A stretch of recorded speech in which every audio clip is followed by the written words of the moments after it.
Relations avec les citoyens reprend ses travaux après une petite pause méritée. Alors, nous recevons ce soir l'Association canadienne des conseillers professionnels en immigration. Nous avons trois invités qui vont se présenter, ainsi que M. Tim Morrison qui est en visioconférence. Alors, mesdames, messieurs, vous allez bénéficier d'une période de 10 minutes pour exposer votre point de vue sur le plan pluriannuel. Et ensuite, on va entamer la période de discussion avec les parlementaires. Alors, le temps est à vous. Bonsoir, Madame la Présidente, Madame la Ministre, Mesdames, Messieurs, les membres du comité. Merci de nous avoir invités pour discuter du mémoire qu'on vous a présenté. Mon nom, c'est Dori Jade et je suis le directeur général de l'Association des conseillers professionnels en immigration.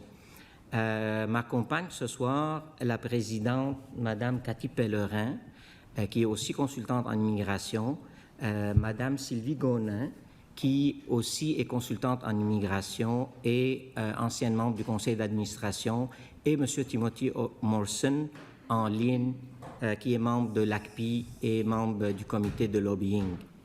L'ACPI, c'est l'association qui représente les consultants en immigration. Elle fonctionne en concert avec le collège, qui est connu plus sous le nom de CICC, et qui réglemente les conseillers en immigration. L'association joue le rôle de l'association professionnelle des membres. J'ai une déficience visuelle, je suis légalement aveugle, et j'aimerais bien, si vous voulez m'adresser la parole, de me mentionner clairement ça. Je donne la parole à Cathy pour commencer la lecture de l'allocution. Merci. Bonsoir, merci. Et donc, je vais commencer par parler des niveaux d'admission, dont l'ACPI prend résolument parti pour le scénario 1, ainsi que les points A et B.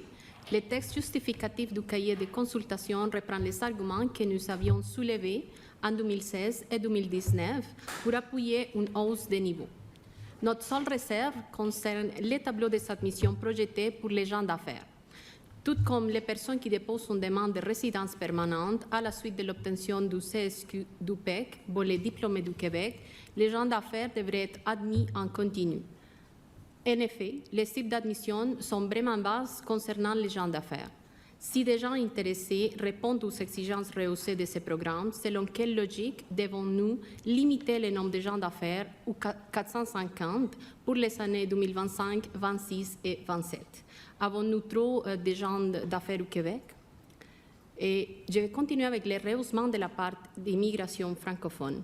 Nous y sommes favorables, mais nous croyons que le niveau de français minimum selon l'échelle applicable aux personnes immigrantes devrait se situer au niveau 5 à l'oral, pour les requérants principaux et 3 pour les conjoints qui l'accompagnent. Ces niveaux, bien que modestes, sont suffisants selon nous pour que des efforts de francisation subséquents portent rapidement leurs fruits. Concernant l'importance de l'immigration économique, nous recommandons fortement de conserver une certaine flexibilité concernant la répartition de l'immigration économique en regard de l'immigration humanitaire et familiale. Nous serons cependant heureux de voir croître naturellement la part des personnes sélectionnées par le Québec. En ce qui concerne contribuer à la limite des effets du vieillissement de la population, nous appuyons cette orientation, mais nous sommes surpris que parallèlement à l'élimination de la grille de sélection dans le projet de modification publié le 7 juin dernier, rien n'a été prévu pour prendre en compte la présence des enfants, même si ces modifications portent sur l'immigration économique permanente. Il y a toujours eu des préoccupations démographiques dans les politiques d'immigration québécoises. Merci et je cède la parole à Mme Sylvie Gonin. Oui, alors je poursuis avec les délais de traitement. Le MIFI a longtemps été en mesure de traiter les dossiers du PEC en 20 jours ouvrables. Il n'y a pas de raison, avec l'allègement des conditions proposées récemment, en particulier pour le volet des diplômés, que le MIFI ne retrouve pas ce niveau de qualité de service dans le délai. En ce qui concerne les ressources budgétaires disponibles pour le traitement, nous réitérons nos demandes de 2016 et de 2019 pour que le frais de tarification serve uniquement à financer les opérations de sélection du MIFI au lieu d'être envoyés au Fonds consolidé de la province, comme c'est le cas actuellement. Concernant la capacité d'accueil, la réflexion sur la capacité d'accueil ne devrait pas se limiter à un exercice fait tous les 3 ou 4 ans, mais devrait faire l'objet d'un processus continu. Le MIFI, le gouvernement dans son ensemble et la population du Québec pourraient bénéficier de l'existence d'un organisme permettant la réflexion et la consultation en immigration et intégration, notamment pour documenter notre capacité d'accueil. En 2007, le gouvernement a, selon nous, aboli inutilement le Conseil des relations interculturelles dont les avis ont été la plupart du temps fort pertinents. Sans faire revivre tel quel l'organisme, la création d'un organisme rassemblant toutes les parties prenantes de l'immigration, qui serait autonome du MIFI, pourrait s'avérer fort utile pour dégager les consensus dont la société québécoise tirerait profit. Maintenant, concernant l'immigration temporaire, le nombre de travailleurs temporaires et d'étudiants présents au Québec a considérablement augmenté depuis quelques années. Nous aurions aimé avoir l'occasion d'élaborer un peu plus cette question dans le présent exercice de consultation. Mais puisque nos membres là, sont activement présents là, dans ce mouvement-là. Donc maintenant, pour la réforme à venir dans l'ensemble des programmes d'immigration économique, nous vous invitons à prendre connaissance en annexe de notre mémoire et de nos récents commentaires sur le projet de règlement modifiant le règlement sur l'immigration au Québec, publié le 7 juin dernier. Merci. Merci. Alors, ça a été rapide. Merci beaucoup. On va donc entamer la période d'échange avec les parlementaires. Du côté de la banquette gouvernementale, je reconnais la ministre. Donc, comme à l'habitude, vous bénéficiez d'une période de 16 minutes 30 secondes. La parole est à vous. Merci, Madame la Présidente. Alors, merci à vous quatre pour votre participation aux échanges. Je crois que c'est la première fois qu'on a une formule hybride, donc c'est intéressant de voir que c'est possible d'adopter cette formule-là pour nos consultations. Alors, merci d'avoir déposé un mémoire et d'être venu à notre rencontre. C'est très apprécié pour nous de partager, que vous partagiez votre expertise et votre expérience. Je commencerai par un thème que vous venez tout juste d'aborder, Madame, à savoir celle de la capacité d'accueil. J'aimerais vous entendre sur ce que vous verriez qui soit à inclure dans ce que l'on appelle la capacité d'accueil. Et j'entends que vous proposez de la réviser non pas aux 3-4 ans, mais plutôt d'une manière beaucoup plus fréquente. Donc, comment est-ce que vous verriez qu'on puisse avoir une mécanique qui soit peut-être en continu et qui seraient les participants à l'élaboration de cette capacité d'accueil et qu'est-ce que vous y metteriez? Oui, on parlait en fait de plusieurs parties prenantes qui seraient qui viendraient recréer en fait ce qui existait à la base. La capacité d'accueil, je pense que je vais laisser M. Dory aller de l'avant qu'on s'était partagé. Donc, c'est correct. Merci, Sylvie. En fait, ce qui arrive, c'est qu'on doit regarder ça d'une façon stratégique. Vous avez probablement, si on peut nommer ça un peu une idée de droite, qui dit une personne qui arrive ici, qui trouve un emploi, est déjà intégrée, et on peut aller beaucoup plus à gauche en disant non, il faut tenir la personne par sa main, puis faire passer toutes les étapes, incluant la francisation et toute autre étape, pour que cette personne s'intègre. Nous, ce qu'on pense, c'est quelque chose qui est régulier, continu. En fait, en disant quelque chose, je veux dire une commission ou un groupe de personnes reliées au ministère qui fait des rapports pertinents. Parce que ce qui arrive, c'est que jusqu'à date, et selon mon expérience, ça fait plus de 20 ans dans le domaine, il n'y a pas une définition claire, c'est quoi l'intégration. Et peut-être avec un système pareil continu, on arrivera un jour à dire, pour nous, au Québec, s'intégrer, c'est tel, disons, on rétrécit ça à une liste d'engagements que le gouvernement et la population peuvent atteindre pour pouvoir considérer une personne qui est bien intégrée ou mieux intégrée ou peu intégrée. Donc, vous parlez de capacité d'intégration, ce qui me semble être un peu différent de la notion de capacité d'accueil. Parce que capacité d'intégration, bien, ça prend un accompagnement, ça prend une connaissance de la langue, ça prend un emploi à la hauteur de ses compétences et tout ça. Tandis que la capacité d'accueil, pour moi, c'est plus des éléments externes à la personne. C'est par exemple la possibilité d'accéder à un logement, la possibilité d'accéder à une place en CPE s'il y a des enfants qui requièrent ces centres. Ça peut être la capacité d'accéder à des soins de santé. Donc, est-ce que la proposition que vous avez par rapport à une mécanique de révision en continu, c'était davantage lié à la capacité d'intégration ou la capacité d'accueil? Parfait. Merci pour la clarification. En fait, pour l'accueil en tant que tel, nous, on parlait d'intégration, mais en tant qu'accueil, c'est plus une question de nation. En d'autres termes, il faut vérifier c'est quoi l'investissement qu'un gouvernement voudrait mettre aujourd'hui pour le récupérer plus tard. Donc, c'est beaucoup plus axé sur l'économie. Donc, nous, on parlait probablement plus d'intégration dans mon commentaire. D'accord. On a travaillé beaucoup de notre côté la capacité d'intégration au cours des dernières années, là, en travaillant avec des organismes déployés partout au Québec pour accompagner les personnes immigrantes. Également, il y a la Francisation Québec qui fait partie des leviers que l'on a mis en place là, pour améliorer la capacité d'intégration.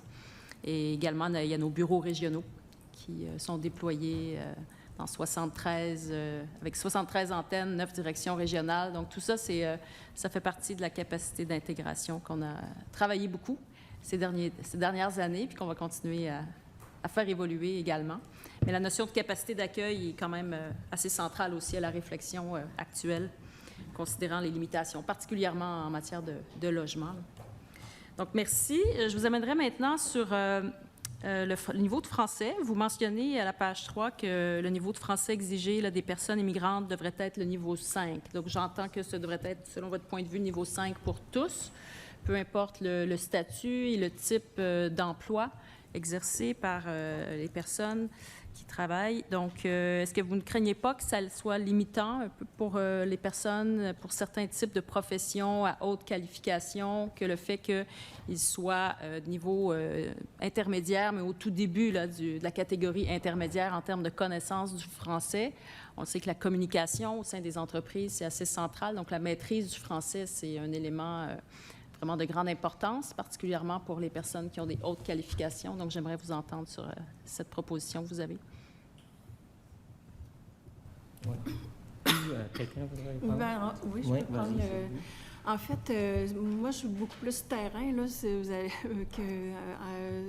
que je remarque, les entreprises, oui, c'est important que les gens parlent français. Il y a différents niveaux de poste, comme vous dites. Effectivement, si c'est des gens qui font du service à la clientèle ou qui sont dans des emplois où la santé, sécurité est en jeu pour les autres travailleurs ou pour eux-mêmes, les niveaux de français, oui, effectivement, il faut que ce soit peut-être plus élevé. Mais par contre, il y a beaucoup d'emplois qui peuvent être faits avec un niveau 5, niveau 3 pour les conjointes.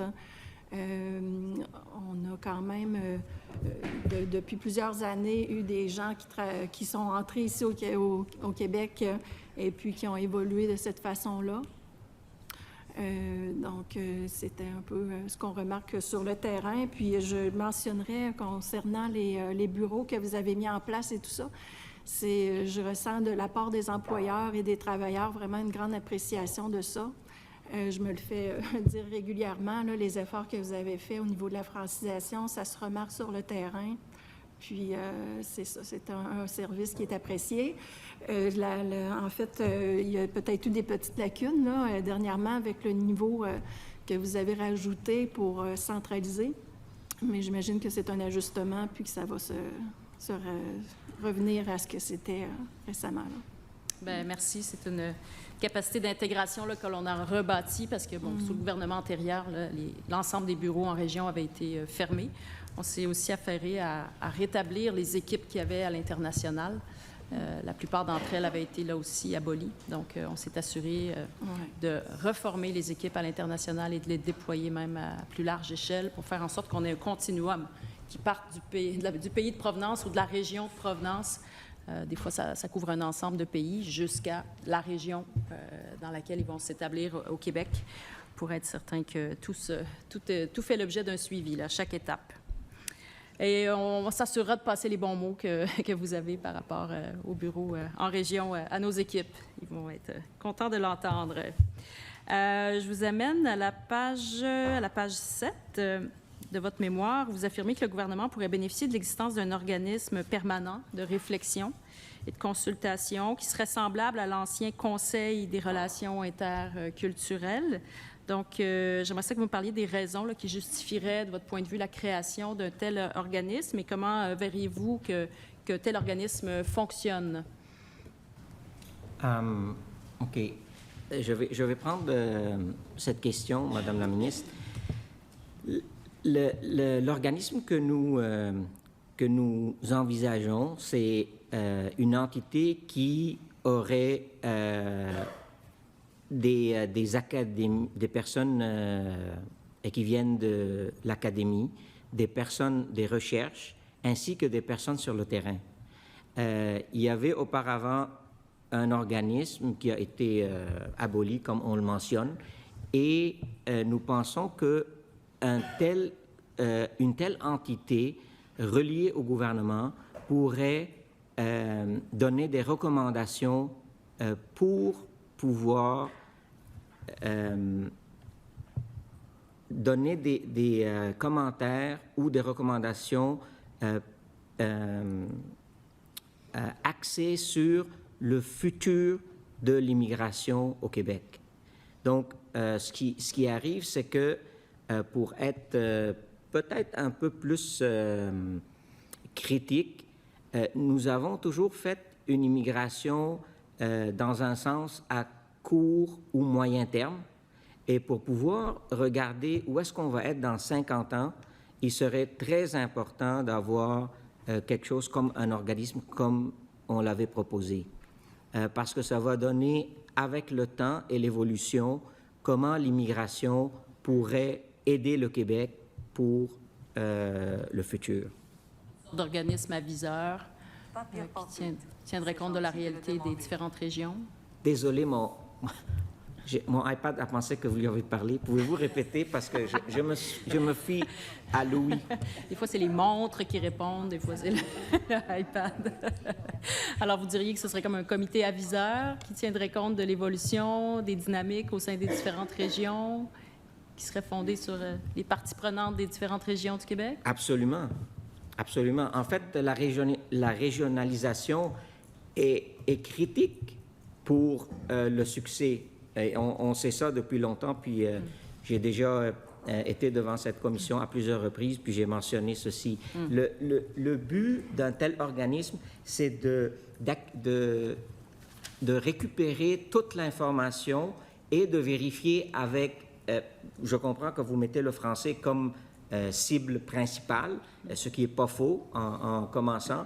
Par contre, est-ce que c'est le seul but qu'on doit atteindre, juste avoir une immigration francophone, ou il faut aussi balancer, par exemple? Donc, des questions pareilles peuvent être mises auprès d'un tel organisme pour pouvoir répondre à ces grands enjeux. Tout à fait. C'est un axe central, mais il y a d'autres considérations à y avoir également, là, notamment les compétences de la personne pour être certain que ce soit concordant avec les besoins du marché. Puis d'ailleurs, notre formule de programme de sélection des travailleurs qualifiés est un grand atout pour avoir une plus grande agilité là, en matière de concordance avec les besoins du marché. Restons dans la régionalisation. Vous savez que c'est une priorité pour notre gouvernement, particulièrement pour mon ministère. On veut s'assurer d'accroître le nombre de personnes qui, dès leur arrivée au Québec, vont s'établir en région, ou sinon dans un deuxième temps, mais on veut augmenter l'immigration primaire. en région. Vous mentionnez notamment à la page 6 qu'il devrait être possible de valoriser les professions exercées par les ressortissants étrangers en fonction des besoins régionaux. Donc, comment est-ce que vous suggérez qu'on modifie les critères d'invitation dans le programme de sélection des travailleurs qualifiés pour qu'il comporte là, un avantage réel pour les personnes qui veulent aller s'établir en région? Est-ce que vous avez pensé à la mécanique comme telle? Puis, est-ce que vous avez des idées, sinon des propositions pour favoriser une plus grande attraction des personnes immigrantes en région? Okay. Je vais donner la deuxième partie peut-être à Sylvie pour répondre, mais je vais juste commencer en disant que si vous regardez le programme fédéral des régions, le Québec a avec l'accord Canada-Québec ce pouvoir-là. Donc, vous pouvez voir avec les municipalités, les régions qui ont besoin, puis de peut-être créer des programmes vraiment régionaux où la personne qui arrive au Québec, quasiment là, dans un sens ou un autre, là, mais juste arrive à l'aéroport de Montréal, mais se déplace directement chez un ou une communauté, un employeur ou une communauté à l'extérieur de la grande région de Montréal ou de Québec. Et je sais que Sylvie travaille avec, je pense, Tim dans ces régions-là, puis ils comprennent sur le terrain comment ça pourrait fonctionner. Oui, c'est sûr que oui, on pourrait en parler plus longuement, mais en fait, en gros, présentement, ce que je remarque, c'est que le programme régulier, là, c'est bien ce qu'on parle avec le système de pointage, les 2 grilles de pointage, donc de pouvoir... en fait, j'irai en amont de ça au niveau du PEC, que le fait d'avoir augmenté à 24 mois, on se retrouve avec beaucoup de gens qui veulent passer par le programme régulier au lieu d'attendre le 24 mois. Donc là, on se retrouve avec des gens que, oui, ça vaut la peine, là, 24 mois, au lieu de les attendre, de faire un offre d'emploi validé, de passer par le programme régulier. Donc, ça vient peut-être surcharger déjà votre système de ce côté-là. À partir du moment qu'ils parlent français, qui ont déjà qui sont déjà intégrés dans l'entreprise, pourquoi aller attendre, en fait, de faire passer par le système régulier? Ça viendrait peut-être, si on le ramène à 12 mois, ça ne vaudra plus la peine, en fait, de passer par le système, de offre d'emploi validé et le programme régulier. Donc, en fait, c'était une approche de ce côté-là, mais votre question était plutôt au niveau du système de pointage, si j'ai bien compris, ce qu'on voudrait améliorer à ce niveau-là. Bien, sur les leviers dont on dispose pour attirer davantage en région les personnes immigrantes. C'est sûr que le fait de pouvoir accélérer le processus pour obtenir la résidence permanente, puis une fois qu'ils sont intégrés, qu'ils sont en poste, c'est sûr que c'est un intérêt pour eux de rester dans le milieu où ils sont déjà avec un emploi pour lequel ils sont venus travailler au Québec, là. Merci. Madame la Présidente, je vais céder la parole. Je ne sais pas combien de temps. 15 secondes, alors peut-être des remerciements. Le temps passe vite. Oui, le temps passe vite. Merci pour votre contribution aux échanges et à suivre. Merci. Au revoir. Alors, le temps est parti à l'aile gouvernementale vient de se terminer. Je me tourne maintenant du côté de l'opposition officielle avec le député de Denis-Liga, c'est ça, pour une période de 9 minutes 54 secondes. Le micro est à vous. Merci, Madame la Présidente. Bonjour à vous trois, bonjour à vous à distance. Bienvenue en commission parlementaire. Première question, je voulais juste savoir pourquoi vous voulez vous demander au MINFI de rendre public à chaque année une analyse par sous-catégorie d'immigration de ces surplus ou de ces déficits de recouvrement de coûts de sélection générés par la tarification des demandes d'immigration. Vous êtes le premier groupe qui demande ça. Allez-y, dites-nous pourquoi. Question. C'est votre constat. En fait, c'est une recommandation qu'on a emmenée depuis plusieurs années. Et c'est aussi simple que, D'une façon simple, l'argent payé par les immigrants devrait servir aux immigrants. Et on comprend que le fédéral donne au Québec une partie pour l'intégration et tout ça. Mais si vous regardez, et surtout quand il y avait de gros nombres de dossiers en investissement, les montants que le MIFI récupérait, et je n'ai pas les chiffres présentement, mais je peux vous les faire parvenir et je suis sûr que vous avez accès à ça très facilement, étaient beaucoup plus supérieurs à la dépense pour opérer le ministère. Donc, nous, on pense que ça devrait être, et il n'y a pas une loi au Québec qui exige ceci, contrairement au fédéral. Donc, ce que vous dites, c'est où que... les dépenses Oui, et les revenus doivent se balancer oui, dans un sens. oui, c'est une logique comptable, mais ce que vous êtes en train de nous dire, c'est comme si le MIFI fait trop d'argent avec les demandes des migrants. Est-ce que c'est ça que vous voulez dire? Moi, ce que je dis, c'est que l'argent payé par les personnes qui déposent des demandes en immigration, le total est supérieur au montant nécessaire selon les données qu'on a pour opérer le ministère. Okay. Bon, j'ai hâte En de d'autres voir. termes, si vous mettez plus d'emplois, utilisez plus d'employés, probablement ils traiteront des demandes plus rapidement, peut-être. Partagez avec nous les données que vous avez. Nous aussi, on va voir un peu avec les données Oui. qu'on a. C'est accessible par l'accès à l'information. Oui, mais parfois, il faut attendre la réponse pendant plusieurs mois. Je pense qu'on a vécu tous dans les mêmes documents. Est-ce que c'est facile d'immigrer au Québec comparativement aux autres provinces canadiennes? Et malheureusement, non. Et la vérité, c'est que ça prend vraiment trop longtemps.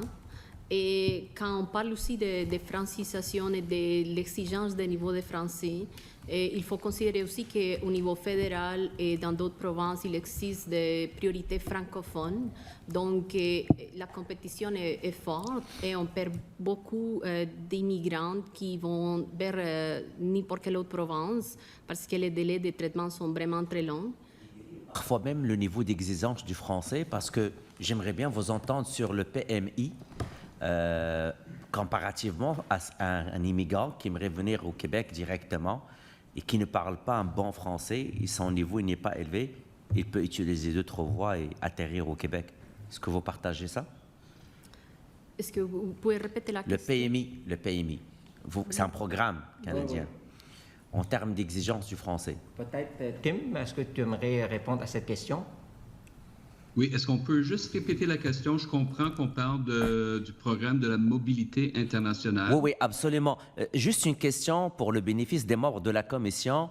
Quelqu'un qui ne parle pas, qui n'a pas le niveau français pour passer à travers un programme directement au Québec, est-ce qu'il peut utiliser le PMI avec un niveau plus bas en français et quand même atterrir au Québec? Alors, avec le PMI, il y a zéro exigence en matière de l'anglais ou du français. Ça va dépendre un peu de l'employeur, mais d'un point de vue immigration, le français ne joue pas nécessairement dans la décision d'émettre un permis de travail. Donc, je ne sais pas si ça répond vraiment à la question. Ça répond parfaitement à ma question. Là, maintenant, je vais vous reposer une autre question. Avec toutes les mesures que ce gouvernement a fait depuis la dernière élection, depuis 2018 à 2022 et même maintenant, pensez-vous qu'on contrôle vraiment l'immigration au Québec avec les différents programmes? Est-ce que je peux répondre? Oui, allez-y. Oui. OK. Il y a différentes questions, il y a différentes réponses dépendamment de ce qu'on veut dire par contrôler l'immigration. Vous venez de faire par rapport à la démonstration que quelqu'un qui ne parle pas du tout français peut utiliser le PMI et venir au Québec. Nous, depuis plusieurs années, ce que les gens disaient sur la table, surtout de la part du gouvernement, écoutez, on baisse les seuils, on contrôle l'immigration, tout est parfait, mais on oublie qu'il y a d'autres programmes. Donc, vous êtes des experts en immigration. Vous faites affaire avec beaucoup de demandes d'immigration. Est-ce que le constat que le Québec contrôle son immigration? Je vois que vous êtes d'accord, vous pouvez aussi répondre. Est-ce que ce constat est véridique? Est-ce que c'est vrai? Non, pas entièrement. Et je dirais aussi que malheureusement, pour ceux qui ont contrôle, à cause de plusieurs problèmes qui existent dans les processus, les délais, les plateformes, beaucoup de choses, ça fait en sorte que non seulement on ne les contrôle pas, mais la partie qui en contrôle, malheureusement, on la perd d'autres provinces ou des programmes fédéraux, et parce qu'il faut quand même se rappeler, des fois on oublie qu'on parle ici des humains et les gens, la frustration est énorme quand on parle d'un processus auquel on ne connaît pas quel va être l'effet, si on va qualifier ou pas, ou qu'on commence aujourd'hui un processus mais que demain ça change et qu'on se sent très traumatisé par les processus. Donc c'est sûr que là où on les contrôle, il faut penser plus à comment on inspire les gens à rester ici et ne les peut-être sans vouloir les pousse à partir ailleurs au Canada. Lors de la dernière réforme du programme d'expérience québécoise, le PEC, est-ce que vos membres vous ont dit qu'ils ont reçu des appels pour quitter le Québec pour les autres provinces canadiennes? Oui, on les reçoit aussi beaucoup plus depuis les changements d'entrée express, où le gouvernement fédéral priorise, dans le fond, l'immigration francophone, et parce que, encore une fois, c'est à cause de la rapidité du processus, mais aussi à cause de vraiment beaucoup trop de changements et d'incertitudes face à l'avenir de l'immigration au Québec. Et donc, ça fait vraiment peur aux personnes immigrantes de se trouver sans une maison encore. Ouais. J'ai eu comme information il y a quelques jours que des visiteurs avec des visas touristes, après 6 mois, ils peuvent aller chercher, vu la pénurie de travail énorme, des permis de travail et rester au Québec ou au Canada. Est-ce que c'est vrai? Et il y a eu des programmes spéciaux qui sont mis en place, donc il y a quand même une facilité pour faire le processus, mais ce n'est pas nécessairement plus facile, aussi rapide que ça. Mais il y a aussi le fait que pour les processus d'IMT au Québec, il y a beaucoup plus de processus à faire, donc ça donne en sorte que, par exemple, à l'extérieur du Québec, on peut avoir un EIMT sans nom. Donc, ça veut dire qu'on peut mettre n'importe quel employé dans l'EIMT, chose qu'à Québec, on ne peut pas faire. Donc, ça donne quand même encore un autre avantage à la personne de partir à une autre province. Juste clarifier ça, parce qu'il y a le tour du poteau à la frontière américaine. Mais techniquement, aujourd'hui, un visiteur, ça a été fait par le gouvernement fédéral à cause de la pandémie, mais c'est aussi possible au Québec. Un employeur qui a besoin d'un travailleur avec un visa de touriste, après 6 mois, vos membres vous disent que c'est possible de lui donner un permis de travail fermé avec tout le processus de l'EMT et tout. Est-ce que c'est quelque chose que vous voyez d'une manière assez... Je pense que vous posez une question technique, mais je sais que vous voulez arriver à un autre but, je comprends. Je veux juste peut-être vous répondre... Non, j'ai aucun but. J'ai aucun but. Mon but... OK, je veux juste vous répondre en disant, ça c'est une compétence fédérale sous la Constitution. Pour que le Québec aille chercher quelque chose comme ça, c'est réouvrir l'accord, et c'est très complexe, et probablement ni l'un ni l'autre, fédéral ou provincial, et je ne parle pas au nom du gouvernement parce que je ne sais pas, mais en principe, peut-être aucun des deux, depuis 1991, n'a voulu réouvrir l'accord. Mais ça, ce que vous mentionnez, monsieur, c'est 100% une compétence fédérale, et ils peuvent l'imposer à travers le Canada. Oui, je vais juste revenir à l'essentiel, parce que j'ai été contacté par des gens qui ont eu de la fausse représentation, qui sont au Québec présentement, avec des visas touristes. Le temps est maintenant écoulé pour l'opposition officielle. Alors, merci beaucoup, Monsieur le député. Je me tourne maintenant du côté du deuxième groupe d'opposition avec 3 minutes 18 secondes. La parole est à vous. Merci beaucoup pour votre présentation. Écoutez, vous parlez que les coûts de CSQ dépassent largement ce que ça coûte réellement. Est-ce que vous avez quantifié ou vous avez un chiffre? Ça coûte 300 pièces de trop par CSQ, 400 pièces de trop? Pas par tête, mais par volume. Par volume. Oui, on peut partager avec vous. Ça, c'est de l'information qui est accessible. Vous pouvez l'avoir peut-être plus vite que nous aussi. Parce que moi, ça fait plus que 10 ans qu'on parle de ceci. Parce que je le vois dans un double scénario où IRCC redemande en plus aux candidats du Québec de payer en double, en fait, parce qu'on repaye la qualification. Et certainement, quand on parle d'immigration économique, où c'est le Québec qui fait le travail de sélection, où le Québec vérifie les diplômes, Québec vérifie l'expérience de travail, Québec regarde la qualification du français, de l'anglais, etc. Après, IRCC gonfle ses tarifs depuis la nouvelle modification, surtout. Il y a un tarif qui n'est pas uniforme. Dans l'économique, c'est encore plus cher que dans les autres catégories, notamment humanitaires. Comment ça se fait qu'au Québec, on est pénalisé à ce point-là, au terme où nos candidats économiques payent le double que les autres candidats des autres provinces? Parce que c'est deux paliers de gouvernement. Mais il y en a un seul qui fait le travail de vérification de sélection économique. Non, le fédéral fait quand même Va tous les vérifier. antécédents Oui, le médical. et la santé. Le médical, c'est pas IRCC qui fait le médical. C'est un médecin qui est payé à 200-300 $ par e-medical. Le sécuritaire, vous fournissez votre certificat de police. Donc, permettez-moi, vous avez une revendication à l'effet qu'on paye trop au provincial. Moi, je soumettrais qu'on paye outrageusement trop au fédéral pour notre qualification économique. J'aimerais ça que vous preniez cette revendication-là de la même façon que vous la prenez pour le Québec et que vous demandiez à IRCC, ça n'a plus de bon sens. Parce qu'on est hautement désavantagé, là, le Québec. Peut-être on l'est. Par contre, il faut savoir qu'eux, ils fonctionnent avec une balance, à balance zéro, là, en budget. Donc, si ils vont, c'est au Québec probablement de demander si une demande qui a été traitée pour sélection au Québec et après une admission au fédéral, à ce moment-là, probablement, il faut que le Québec demanderait une baisse de ce montant-là si le fédéral accepte. Mais s'il l'accepterait, je vous dis que ça va augmenter le prix de l'autre parce que vous comprenez comment ça fonctionne. C'est comme les passeports. Ils ne peuvent pas faire de l'argent avec ça au fédéral.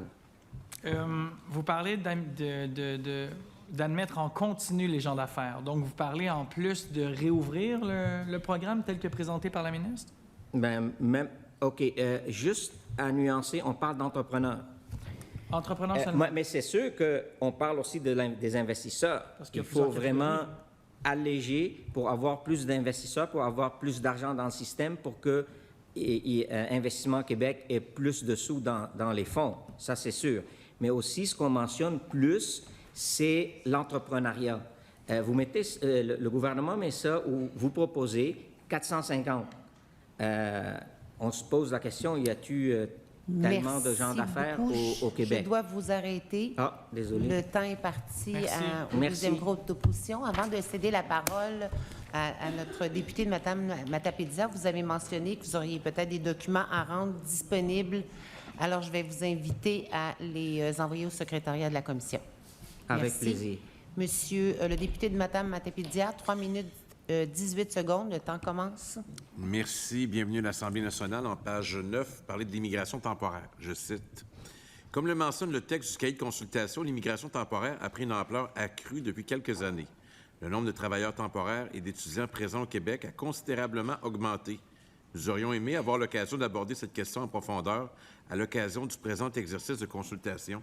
Je vous en donne l'occasion. Qu'est-ce que vous aimeriez dire à cet égard? OK. On va partager un peu le temps qui reste, mais qui aimerait parler de ça? Oui, en fait, c'est ça là où on voulait approcher, c'est que présentement, la province de Québec a des outils qui sont sous-exploités. Je parle là, de la CNSST qui a mis qui a réglementé, si on veut, le recrutement. Puis qu'ensuite, au MIFI, ça ne suit pas. Ça devrait être identifié quand on fait des CAQ pour les travailleurs, que ces travailleurs-là, de quelle façon ils sont entrés ici, est-ce qu'ils ont été recrutés par des gens compétents. Si on veut se retrouver avec des gens qui ont la capacité d'apprendre le français ou qui ont les compétences pour les postes, ça nous prend des gens en amont qui recrutent avec les bonnes techniques et qui sont réglementées ou donc oui. Si je peux me permettre, quant au nombre, avez-vous une observation? C'est pas mal de monde. Quant au nombre total? On a des nombres à travers le Canada, mais on n'a pas de nombre Québec? pour le Québec présentement. Centaines de milliers? On parle de plusieurs millions. Centaines de milliers au Québec? Milliers, beaucoup de monde. Ouais. Personnellement, oui, j'ai pas le nombre. Vous n'avez pas une réflexion sur le nombre? C'est comme tant qu'il y en a? Mais il est déjà réglementé par d'autres moyens. parce que le Québec gère Ouais. son marché de travail. J'ai jamais eu Donc, autant. c'est comme ça que c'est réglé, OK. dans un sens. Sur la gestion que nous demandons pour le Québec et que le gouvernement demande totale de l'immigration, vous vous posez la question, pour en faire quoi? Si j'ai bien compris votre mémoire. Donc, pourquoi on voudrait tous les pouvoirs? Moi, je suggère que c'est pour notamment des raisons d'efficacité. Est-ce que vous trouvez qu'il y aurait des avantages à ce que le Québec soit le seul gestionnaire de son immigration?